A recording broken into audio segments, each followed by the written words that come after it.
So let's take a look at our latest blurry view of the new Astra Militarum heavy armour, where it seems that Games Workshop might be actually properly revealing the thing next week.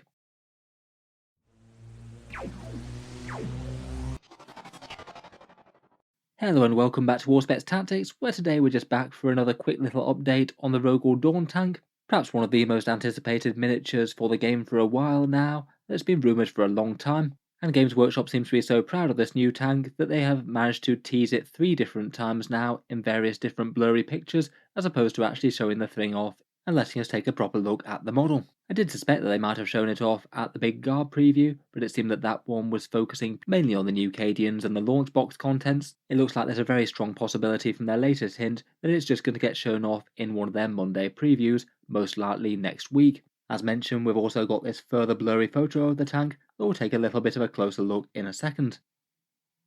It does seem like the tank might actually be coming next week now, seeing as from that new Rough Rider reveal article they had a interesting bit of text towards the bottom of that, and it read join us next week for another reveal from Codex Astra Militarum, a big one. At the moment from the Guard rumours we've broadly got exactly what we were expecting. We had a whole ton of leaks giving us roughly the right sort of models to expect from the release, and Games Workshop have largely delivered on that. I believe the only 2 kits that we haven't seen yet that were rumoured heavily were the new Rogal Dorn and the new Lord Solar miniature.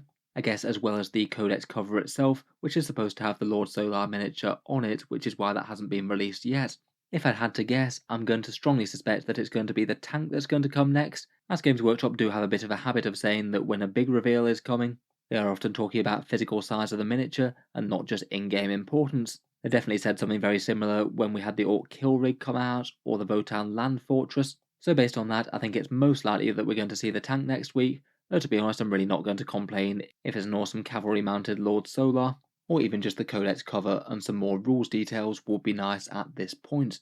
They do seem to like showing off their new models on Monday, so I think at the moment at least there's pretty good odds that the Rogal Dorn is going to be coming on the Monday coming up. To be honest though, we do have some pretty decent idea of what the tank's going to look like from the various different teasers that Games Workshop's shown us. We already had the one of the artwork of the tank cresting the hill at the back of the Astra Militarum previews on their live show, and before that we had a corner of the tank in the leaked Angron picture, which we'll take a look at in just a second. One that I maybe should have made more effort to cover at the time though was the Rogal Dorn that's hovering in the back of the picture of the new Cadian Castellan miniature. It is one that I did notice at the time of making the video, plus a whole bunch of you pointed it out in the comments. I'll be honest, I was almost a little bit fatigued though of them repeatedly teasing this tank rather than actually showing off the whole miniature. It's certainly a pretty blurry one and kind of hard to make out, but it's perhaps one of the best shots of the tank that we've had so far. In particular, you can really clearly see the tank's turret, and you can see that it's armed with a big gun with a coaxial autocannon, exactly as rumoured by the Mordian Glory leaks. This image was made by combining 2 different leaks pictures of Games Workshop's new Cadian Castellan.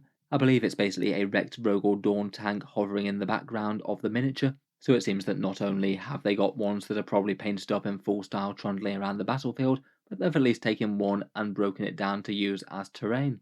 For other details on the tank, you can quite clearly see an open top hatch on the roof of it there, what looks like some smoke launchers, and maybe that could be a front-on hunter-killer missile as well. It's a little bit tricky to make out. A nice wing skull symbol of the Imperial Guard above the main guns, and a coaxial autocannon on the right, then a big gun on the left. According to the Mordian Glory leaks, that would be an Impressor cannon, supposedly a bigger and heavier anti-tank gun compared with the standard battle cannon. Coaxial weapons often give some sort of hitting benefit for the main gun, so there's at least a chance that it might be a bit more accurate than even a standard Russ or something. Otherwise, for the main hull of the tank you can make out some bits, though a lot of it is obscured by the silhouette of the Castellan and Nork. The style of the tracks does look a little bit similar to the Lehman Russ, though they are mounted kind of differently. The front corner of it does seem to jut forward and then has a flat top, which does match the picture that we saw of Angron with the forward mounted sponson. You can't really clearly see the front mounted hull options, which is a shame. Apparently that one might be able to mount a Gatling cannon of some sort, which would have been nice to see. And from this angle it also looks like we've got the sponsons obscured as well. Plus this side of the hull looks like it's taken an explosion damage and is looking pretty broken up. Overall it gives you a pretty good idea of what the tank's going to look like though, particularly combined with the other 2 pictures. These are the other 2 shots that we had of the tank that we've already talked about on the channel before. The one on the left is next to Angron with the flat topped tracks plus the forward mounted sponsons with multi-melters that can supposedly be swapped out for heavy bolters. And then we've got the artwork piece that's got the tank with the enormous long barreled gun cresting the hill. Again, you can just about make out those sponsons towards the front of the tank, though again you can't really see any hull mounted guns that well. On that one there's a fair few people riding the tank, which is kind of fun, could just be artistic license. I also can't too clearly see any coaxial autocannon on that, though I guess some small details might get lost as it's quite a small image that's been inflated quite a bit, where a fair bit of 40k armour seems to be very early 20th century tanks. Most people have seen this comparing to things like the Soviet's T-34 tank, a bit more of a rounded turret, but of course with 40k weirdness slapped over the top with sponsons which aren't really a thing for most tanks in real life. Of course, the other week we also had those stats leaks from Morty and Glory as well. A medium tank in between the Russ and the Baneblade, 17 wounds at toughness 9 with a 2+ save, so pretty sturdy. We don't yet really know whether or not guard vehicles are going to keep Armour of Contempt or not, but if it does then this one would be absolutely monstrous to try and shift.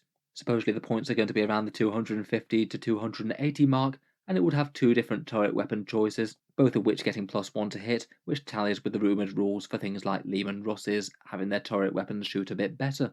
The turret guns are apparently either going to be a twin battle cannon or an oppressor cannon with coaxial autocannon, which I guess is the one of the leaked image that we saw.